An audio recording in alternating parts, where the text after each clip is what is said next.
ગુજરાતની સ્થાપના બાદ આ વખતે પહેલી વખત ઓલપાડ તાલુકાના દાંડી ગામ ખાતે ગ્રામ પંચાયતની ચૂંટણી યોજાઈ હતી। આ ચૂંટણીમાં ચૂંટાયેલા સભ્યોએ જણાવ્યું હતું કે અત્યાર સુધી સમરસ ચૂંટણી થતી અને સર્વસંમતિથી સરપંચ અને સભ્યોની પસંદગી કરવામાં આવી હતી, પરંતુ આ વખતે મતદાન યોજાયું હતું। વધુમાં ચૂંટાયેલા સભ્યોએ ગામના વિકાસ માટે પ્રતિબદ્ધતા દર્શાવી હતી। અપડેટ ન્યૂઝ માટે જોતા રહો અભય ટાઈમ્સ, સબસ્ક્રાઇબ કરો અને બેલ આઇકોન જરૂરથી વગાડો। નમસ્કાર દર્શક મિત્રો, આપણે આજે ઓલપાડ તાલુકાના સુરતના ઓલપાડ તાલુકાના દાંડી ગામમાં આવેલા છે અને દાંડી ગામના અંદર જે અહીંયા ઇલેક્શન થયું તેના વિશે આપણે વાતચીત કરવાના છે કે ઇલેક્શન અંદર કોણ જીત્યું અને એ કઈ રીતે જીત્યા, આ ઇલેક્શન થયું તેના પાછળ કયા કારણો હતા અને કઈ રીતે આખો માહોલ હતો। જી, આપનું નામ? પટેલ મનીષ કુમાર લાલાભાઈ, હું પોતે એડવોકેટ છું। અચ્છા, એમાં તમારો હોદ્દો કયો છે? અત્યારે હોદ્દો મારો કમિટી મેમ્બર વોર્ડ 3 નો કમિટી સભ્ય છું।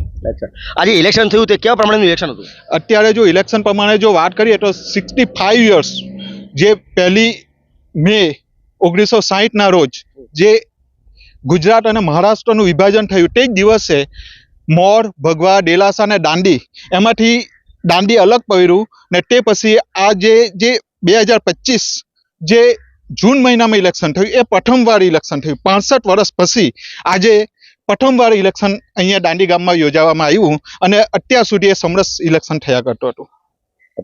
કઈ રીતે, એટલે ઇલેક્શન અંદર કયા કયા પક્ષો ઉભા હતા?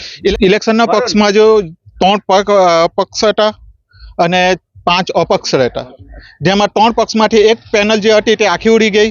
પછી એક બે જે જૂની જે 65 વર્ષથી જે રાજ કરતા આવેલું હતું, જે ઇલેક્શનો સમરસ કરતા આવેલા છે તેમના 3 મેમ્બરો વિન થયા અને નવી પેનલના 4 મેમ્બર વિન થયા અને અપક્ષ 5 હતા, તેમાંથી હું વોર્ડ નંબર 3માં હું વિન થયો।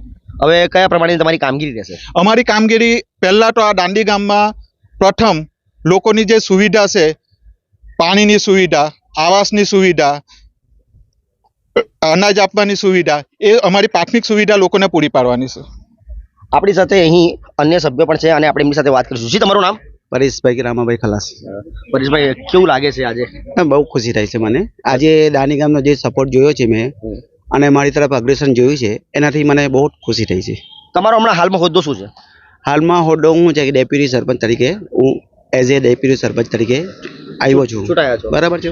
તો કામગીરી કઈ રહેશે તમારી? હવે કામગીરી જે ગામના મુદ્દા હશે, ગામની જે સમસ્યા હશે તેનું સોલ્યુશન કરવાનું મારું મુદ્દો રહેશે અને ગામના જે કંઈ એવી પ્રોબ્લેમ હશે તેનું સોલ્યુશન કરીને આપણે આગળ નીકળશું। લોકોને શું સંદેશ આપવા માંગો છો? લોકોને એ જ સંદેશ આપું છું કે ગામ લોકો હંમેશા જે હું કાર્ય કરવા માગું છું ગામના મુદ્દાને લઈને, તો ગામના પબ્લિકનો બી મારો સહયોગ સાથ સરકાર જોઈશે તો ગામના મુદ્દા સોલ્યુશન થશે। તમે અપક્ષમાંથી આવેલા છો કે કોઈ પાર્ટી સાથે સંકળાયેલા છો? એ એકચ્યુઅલી શું છે કે અમારી એક નવી જ પાર્ટી છે, અત્યારે ન્યૂ જનરેશન, નવા યુવા યંગસ્ટર કહે તો ચાલશે, બરાબર છે ને? પ્રથમવાર અમે આ ઇલેક્શન લઈ રહ્યા છે અને ઇલેક્શનમાં અમે વિન થઈને આવ્યા છે, તો ગામ લોકોનો ખૂબ ખૂબ આભાર, ખૂબ ખૂબ ધન્યવાદ।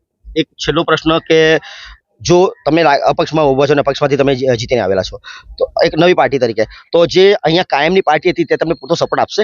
આપશે, ડેફિનેટલી આપશે। એ મને આઈ હોપ તો વિશ્વાસ છે કે એ લોકો ડેફિનેટલી મને વિશ્વાસ આપશે, પાર્ટી સાથ આપશે।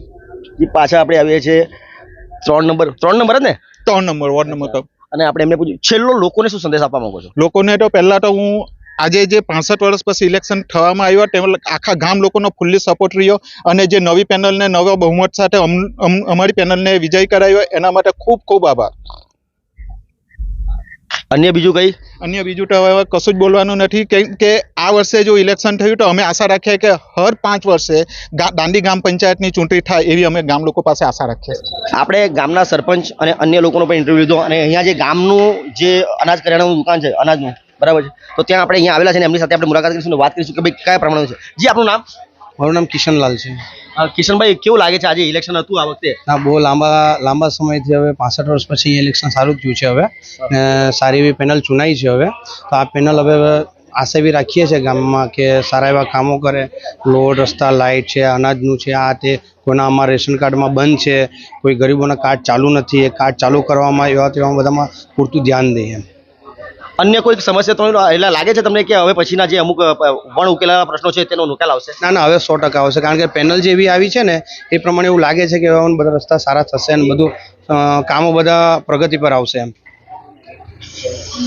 મિત્રો આપણે વાત કરી અને જે પ્રમાણે અહીંયા ભાઈ કહી રહ્યા છે, આ તમે રાશનની દુકાન પણ જોઈ શકો છો અને અન્ય અહીંયા લોકો છે અહીંયા આવેલા છે, તો લોકોનું અહીંયા એવું કહેવું છે કે હવે વણ ઉકેલાયેલા પ્રશ્નોનો જવાબ અહીં આવશે જ, કેમ કે પેનલ એટલી મજબૂત છે. તો મિત્રો આ વસ્તુ હોય છે કે જ્યારે બહુ લાંબા સમય પછી જ્યારે ઇલેક્શન આવે છે લોકોને પોતાના મતનો અધિકાર મળે છે અને 65 વર્ષ પછી જ્યારે અહીંયા મતનો અધિકાર મળેલો હોય અને લોકોએ ચૂંટાણીને લાવેલા હોય તો નક્કી ને નક્કી પ્રગતિના પંથે જ આ ગામ છે. વાત કરી કે 65 વર્ષ પછી અહીંયા ઇલેક્શન થયું છે અને આપણને પહેલી વાર ખબર પડી કે અહીં 65 વર્ષ એટલે કે જ્યારે ગુજરાત અને મહારાષ્ટ્ર આખું વિભાજન થયેલું અને ત્યાર પછી અહીંયા ઇલેક્શન થયું છે. તો મિત્રો આપણે ફરી પાછા અહીંયા આવીશું 1 વર્ષ પછી અને જાણીશું કે જે આ મુદ્દાઓ મૂકેલા હતા તેમના પર ખરા ઉતર્યા છે કે નથી. હું અમિત પાટીલ, અભય ટાઈમ્સ, સુરત.